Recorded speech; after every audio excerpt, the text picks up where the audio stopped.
What does PFF think of some of the prospects the Lions might be looking at? We find out today. You are Locked On Lions, your daily Detroit Lions podcast. Part of the Locked On Podcast Network, your team every day.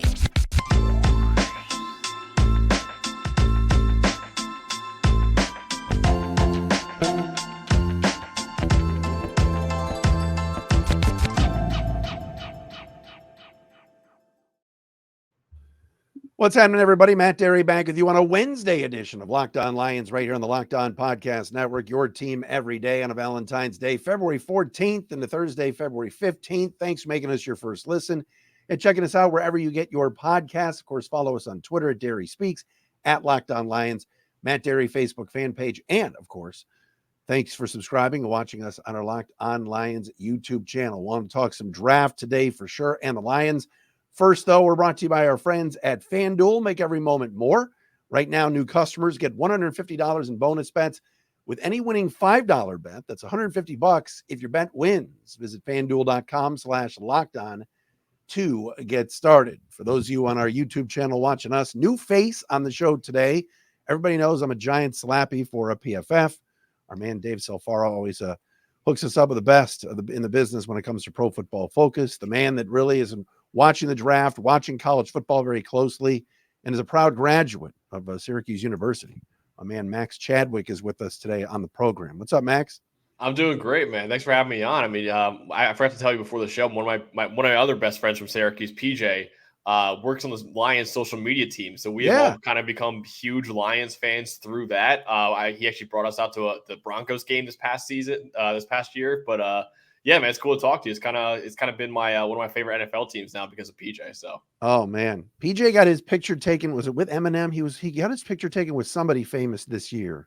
Oh, I don't know if you saw the Jack Harlow video. That was what it was. Yes, oh my the gosh, Jack Harlow video. Yeah. The funny story behind that was PJ was giving Jack Harlow the phone and said, "Hey, I just need you to take a video of yourself. Just say like, hey, I can't wait to be at the Lions game."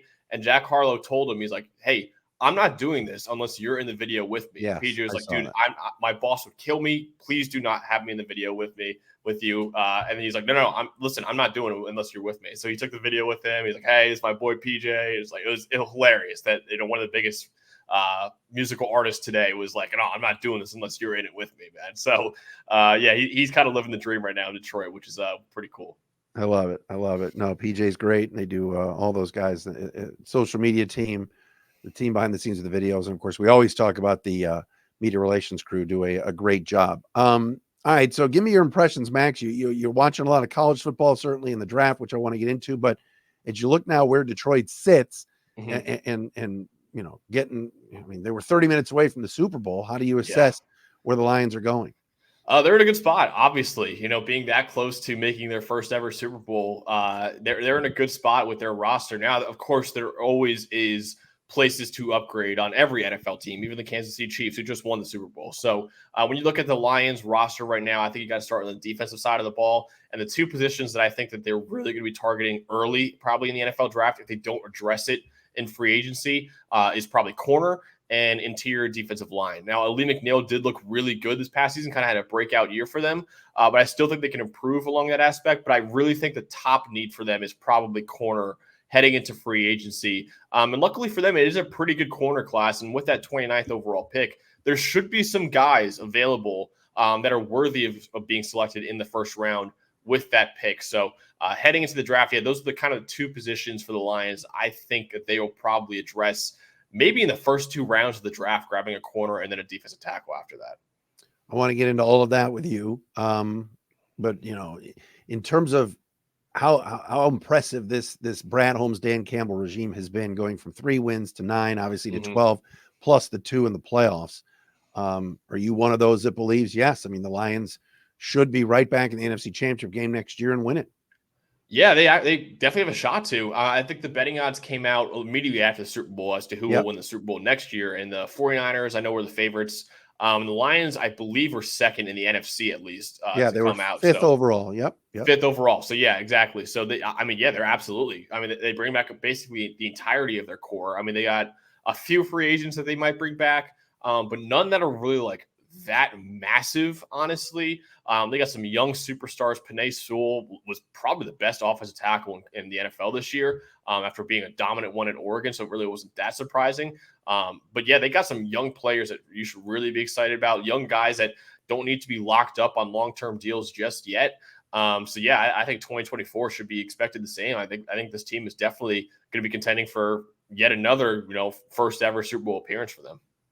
As far as the draft last year, I know you haven't been with PFF super long, but you know this as well as anybody. Everybody was ripping day one with Brad Holmes last year with Gibbs at 12 and Jack Campbell with 18. I was talking to Nick Shook yesterday from NFL.com about this. What were your impressions at the time? And now do you look back and say, man, when I'm assessing the Lions in the draft, it might not be need because that's not what Brad Holmes necessarily does right away. Okay, I will admit I was one of the people who was like, we all were. Wow, that was tough. I actually, funny enough, if Lions fans really want to come at me, I wrote an article for PFF right after the draft and saying like who were the biggest winners and biggest losers of the first round. And my biggest loser by far is the Lions. I was like, man, that's just tough, dude. So you look at that, you see it, because really it was for me and for PFF. It's always been about positional value, whereas every other sport in the draft, you're just going for best player available because really they're all created equal almost in position value.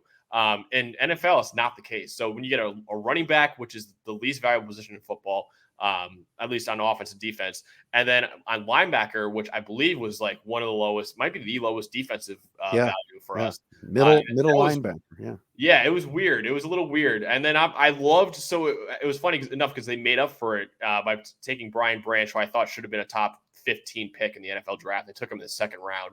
So it was like almost if you flipped the second round and the first round, like I would have loved the draft, but it was just the order that they took them in. But yeah, I mean, honestly, it worked out. I mean, this is one of the best rookie classes we've seen. I mean, Sam Laporta turned into a top 5 tight end immediately. Brian Branch looked fantastic. Gibbs obviously looked great. Campbell had some moments too where he looked really, really solid. So yeah, this rookie class for the Lions, although it was kind of much maligned at first on draft night, it has turned into a kind of a building block for this team going forward. As a Syracuse guy, you were there when Ife Melifonwu was up on the hill there. Did you think he would turn into what he's turned? I mean, this is unbelievable what's happened. Second half of this season, all of a sudden it went from he's even going to be on the team next year to he's a starter and as good a blitzing, kind of hybrid back as there is in the game right now. He was unbelievable. I mean, PJ and I actually, funnily enough, hosted a draft show together when he was drafted while we were at Syracuse. And we loved him a lot. I think we all had him in like a second round pick, and the Lions, I think, got him around the second or third round. Third round. Yeah. And then he, we kind of been shocked. Our group chat that we have is actually called Restore the Roar because it's just me, PJ, and a bunch of my other now Lions fans, friends. We always freak out. We're like, man, if he's like a stud now, it's kind of wild to see this guy just be like, we liked him a lot coming out, but now all of a sudden he's become like a real breakout player for the Lions. So yeah, it is super cool that, a guy who was a classmate of ours at Syracuse is now turned into they still need help at corner. Don't get me wrong. But Ife Melifonwu is a guy that I trust as one of their guys going into next year now. You mentioned, and I want to get into all the draft stuff, but final thing, as you look at the Lions roster, you said interior D lineman, certainly an edge, maybe even a corner. Yeah. How do you value at 29 in the first round? Again, Brad Holmes may surprise us if there's a wide receiver there or something offensively to continue to add weapons around Jared Goff. Do you think that could be a possibility just based on what you know about Brad Holmes? Yeah, I think it definitely will. I'm not going into that draft expecting, the expected from Brad Holmes and Dan Campbell. They always need to pull something out of their hat that whether you love it or hate it, they're gonna do what they want. They're not gonna worry about what the fans want or what media thinks they should do. They're gonna do what they want, and obviously it's worked out very well for them so far in their tenure there. But I don't think I think best player available is, I would almost argue, is the way to go in most scenarios. Even if you don't think it's a need, like you never know. I kind of subscribe to the belief that you should try to fill your needs as much as you can in free agency. That way you can go into the draft and say, okay, whoever's, available to us, we're going to take. Like I remember CeeDee Lamb to the Cowboys in the 2020 draft. And he was a guy that the Cowboys just did not need. They had Amari Cooper. They had Michael Gallup had a great year the year before. They didn't need receiver at all, and they needed help on that defense desperately. But CeeDee Lamb was a top 10 prospect in that draft, and all of a sudden he's there, I think, at 17 overall, and they took him. And now you look back on it, and you're like, man, CeeDee Lamb was one of the best receivers this year. Cowboys kind of needed help at receiver, and CeeDee kind of filled that quickly. So I'm of the belief that, hey, if there's a guy that you have way higher on your big board than a position that you might need, you should probably take the guy you have way higher on your big board and just figure it out later. So yeah, I think that the Lions have done a good job of that. They've kind of said, hey, whoever's highest on our board, we're going to take no matter how badly we need this position. So I think that they might do that same thing this year, but it was always good though, when you have a guy as high on your big board that also fills a position that you could use in the next season. There's names that Lions fans want. I want to throw them at Max Chadwick. We'll do that coming up next. Locked On Lions brought to you today by eBay Motors. Passion, drive, and patience. What brings home the winning trophy is also what keeps your ride or die alive. At eBay Motors, they got everything you need to maintain your vehicle and level it up to peak performance. From superchargers, roof racks, exhaust kits, LED headlights, and more.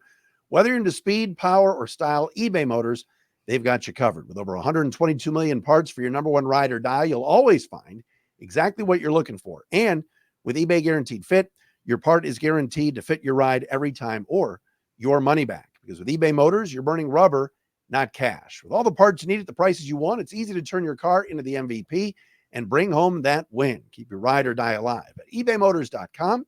Eligible items only. Exclusions apply. eBay Guaranteed Fit, only available to U.S. customers.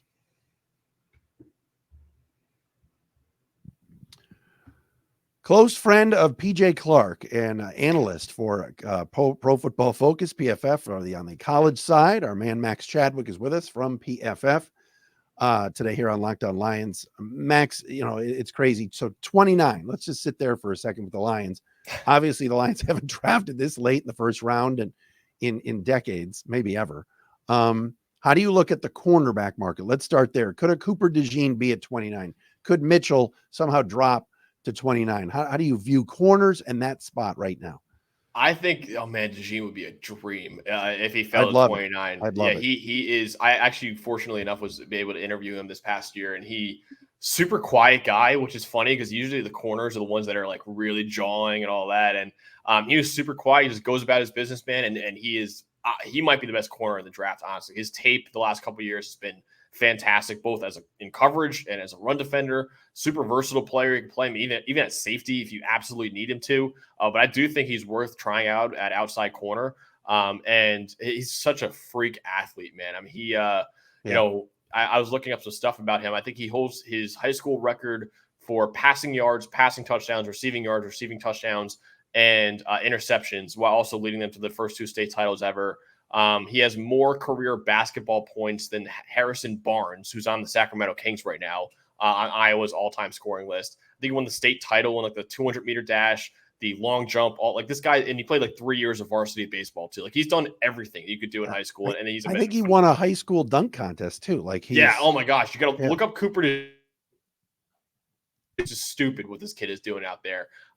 He's a freak. He's a freak athlete with also fantastic tape. So we have him in the top 10 of PFF's rankings for the NFL draft. I don't think he's going to go that high. He's probably going to be around a top 20 pick if I have to guess.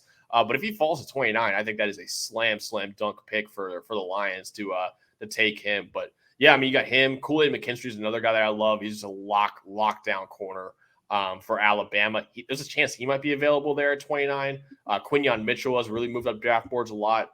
The Toledo corner, he played great at Toledo. He had a great Senior Bowl, but he might not be there either. Nate Wiggins is a freak athlete from Clemson. He maybe could be there at 29. There's a lot of corners, I think, in this class that you could look at. Terrion Arnold from Alabama, a lot of people love him. Ennis Rakestraw Jr.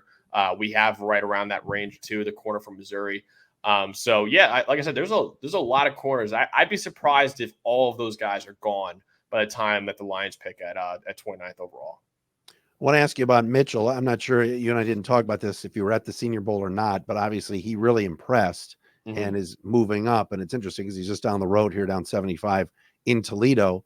it doesn't matter anymore if you're at the MAC or at whatever level. If you could play, you could play. And I know some people have been stumping for Quinyon Mitchell to come to Detroit, but again, some also believe 29, no way he'll be there.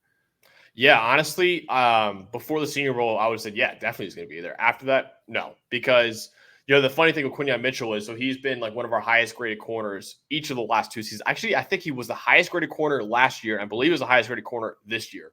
Obviously playing MAC competition, so you got to take that into account.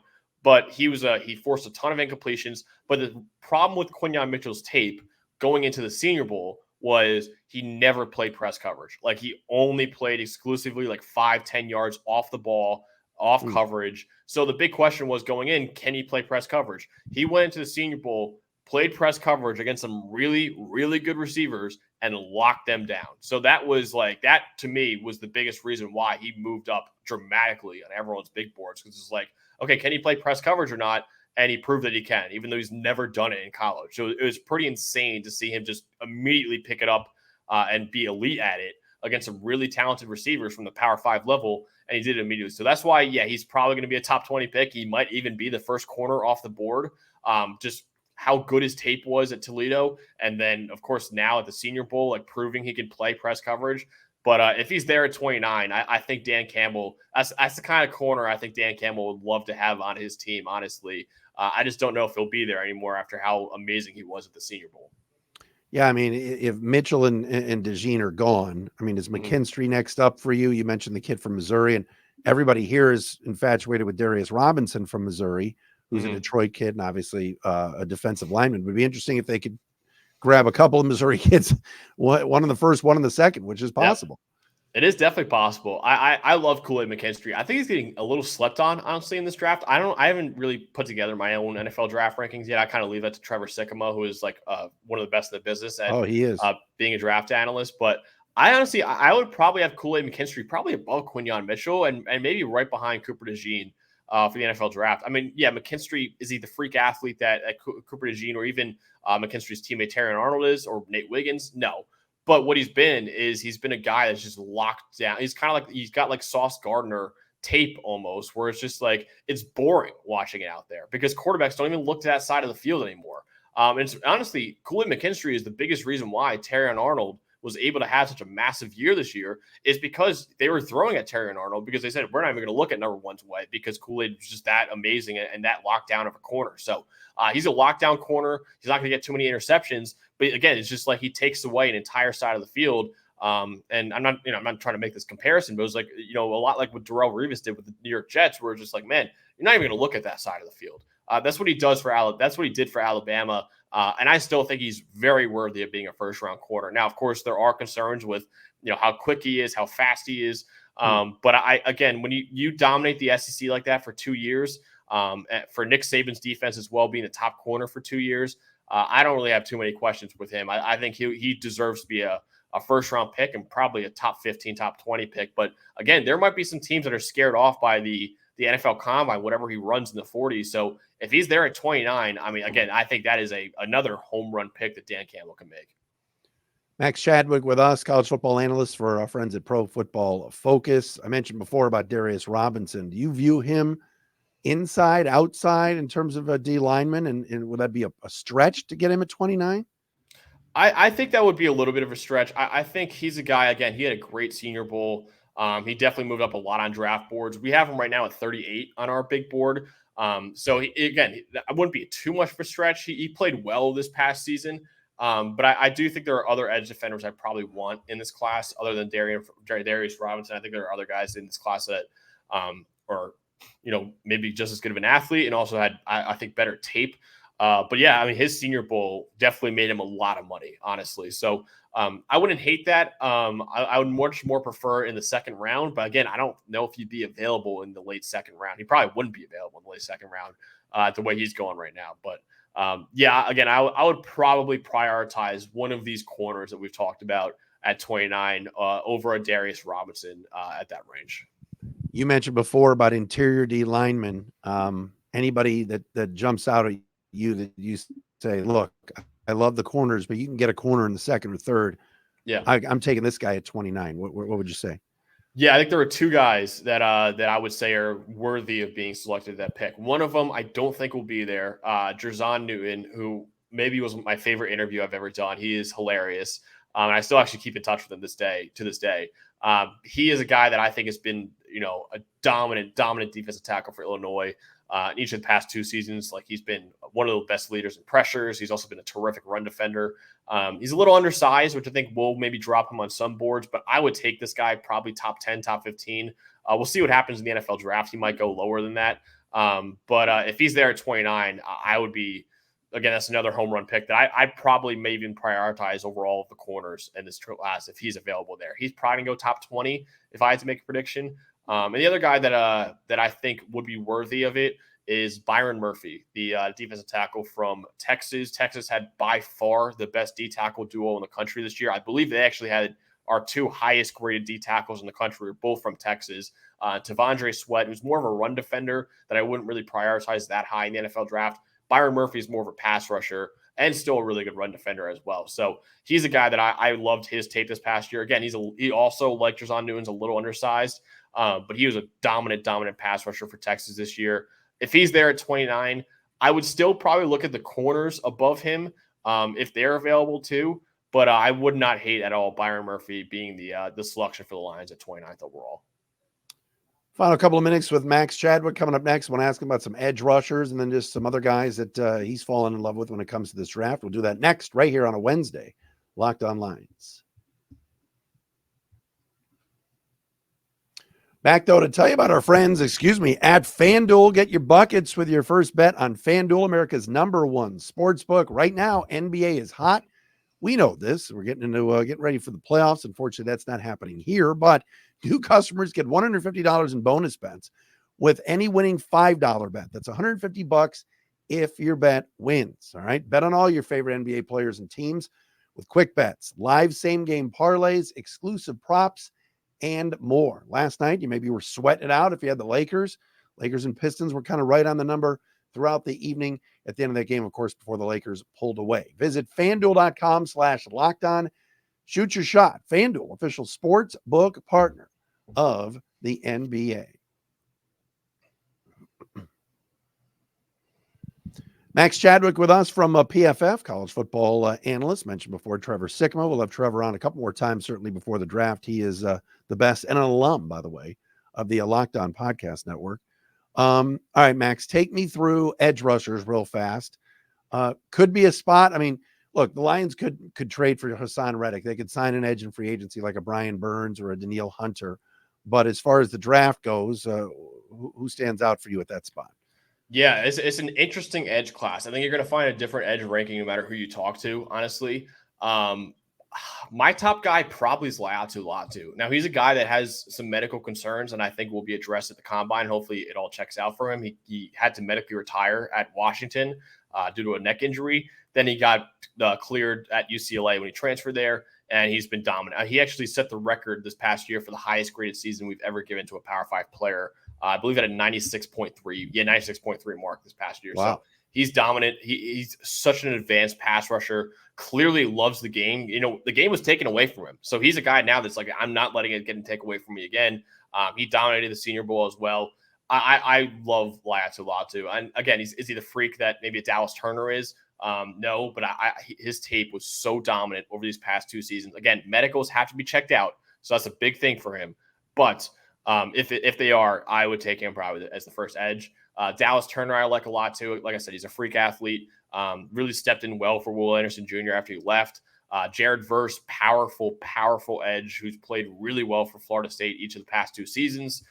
Chop Robinson, Penn State's edge, another freak athlete that I think should go in the first round. I know Trevor actually is a little bit lower on Chop than I am, but I think Chop deserves to be in the first round. And then other guys too, like Braylon Trice, another powerful edge defender. That's probably going to be a first-round pick. Chris Braswell kind of had a not great Senior Bowl, but he had a great year for Alabama this past year. Again, it's an interesting edge class. There really isn't a Will Anderson Jr. or Chase Young or a Bosa brother where you look at it and go, oh, that's the guy. It's kind of just it's a mosh posh, and you kind of have your flavor, if you will, of edge defenders. So you're going to see a lot of different rankings in the edge, and I'm really curious to see what order these guys go in the NFL draft. Because like I said, I don't think there is a clear order for this edge class right now. Tell me your thoughts on quarterback. How do you have them ranked in terms of the top? Do you think the Bears should get Caleb Williams? I'm asking you a lot of questions all at once here, but also for our Michigan listeners and viewers that love JJ McCarthy, what are your thoughts on him too? Yeah, I love Caleb Williams. I think he is clearly the top quarterback in this class. I would take him with the first overall pick if I'm the Chicago Bears. And to me, I think the debate has wrongly become, would you rather have Justin Fields or Caleb Williams straight up? That's kind of whatever all the talking heads are talking about. Oh, who's better, Justin Fields or Caleb Williams?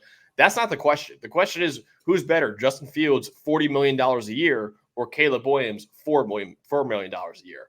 And to me, that's an obvious answer, and it is Caleb Williams. So I think that is kind of the debate you should be having, because Justin Fields, year 3 is up now. He's eligible for a contract extension. He's going to want Daniel Jones money at least, honestly. So for the Bears that are kind of still rebuilding, I don't think it's smart to do that. And you have a chance to take a really amazing quarterback prospect in Caleb Williams.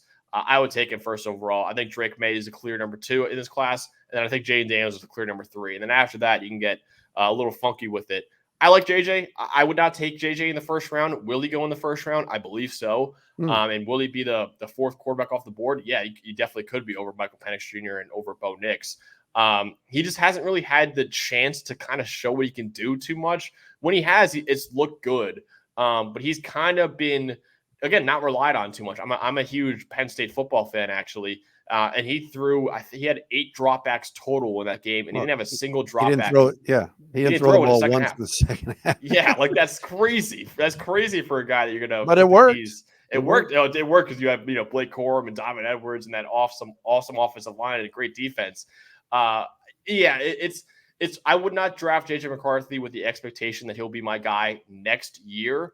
But I do think he's got a lot of tools. I think he's kind of a ball of clay that you can just mold into something. I would take him in the 2nd round just because I don't want him starting immediately, and I don't want that pressure on him to start immediately. But I do think that there will be some team that falls in love with him that probably takes him in the 1st round of the draft. One day off camera, we'll have to talk about James Franklin, but not today. Max, great to see you. Thanks so much for doing this, man. You're awesome. I appreciate you. Thanks so much for having me on. Max Chadwick with us from PFF on a Wednesday edition of Locked On Lions. Tomorrow for our everydayers, we got UFA talk. We got to talk about unrestricted free agents the Lions have. We'll do that tomorrow on the program.